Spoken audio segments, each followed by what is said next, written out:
آج میں آپ کے لیے بہت ہی فنی ویڈیو لے کے آئی ہوں. آپ دیکھیں، سنیں اور انجوائے کریں.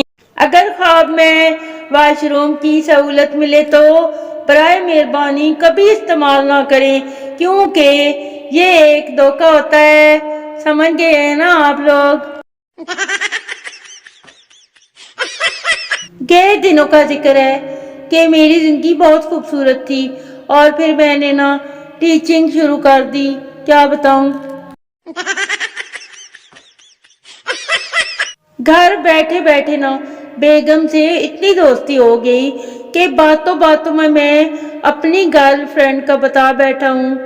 اب کیا ہو سکتا ہے؟ کچھ بھی نہیں. ارے سنو، کسی کی زندگی کی قیمت کا اندازہ اس کی موت کے بعد ہی ہوتا ہے. جیسے کہ زندہ مرغی 250 روپے کلو اور چکن کڑھائی 700 روپے کلو. لڑکی، کیا تم میرے لیے چاند لا سکتے ہو؟ لڑکے نے شیشہ سامنے کر دیا. لڑکی، اف، تم مجھے چاند سمجھتے ہو کیا؟ لڑکا، نہیں، شکل دیکھو اور فرمائشیں دیکھو.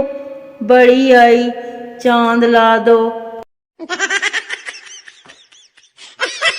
لڑکے نے اپنی گرل فرینڈ کو میسج کیا، کہاں ہو تم؟ لڑکی، میں اس وقت پاپا کی نئی BMW کار میں بیٹھ کر کلب جا رہی ہوں. 5 سے 5 اسٹار ہوٹل میں ایک تقریب میں شرکت کرنی ہے، اس لیے میں تم سے شام میں بات کروں گی. ویسے تم کہاں ہو؟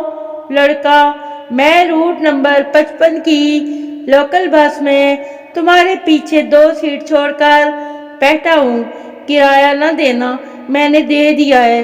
بڑی آئی، BMW میں بیٹھی ہوں. بیوی، مجھے اس فقیر سے نفرت ہے. شوہر، کیوں بھائی، کیا ہوا؟ بیوی، کل میں نے اسے کھانا دیا اور آج اس نے مجھے کھانا پکانے والی کتاب گفٹ کر دی. ٹیچر، پاکستان کی سب سے مشہور چیز کا نام بتاؤ. پپو کچھ دیر سوچنے کے بعد بولا، لوڈ شیڈنگ. اگر آپ کا کوئی کام ہونے والا ہے تب تک اپنے رشتہ داروں کو نہ بتائیں جب تک کہ ہو نہ جائے. اگر گھر میں کوئی ہاتھ پہ ہاتھ رکھے خاموش بیٹھا ہے تو یقین کرو یا تو اس کا موبائل چارجنگ پر ہے یا انٹرنیٹ نہیں چل رہا. میں آپ کو بتا رہی ہوں.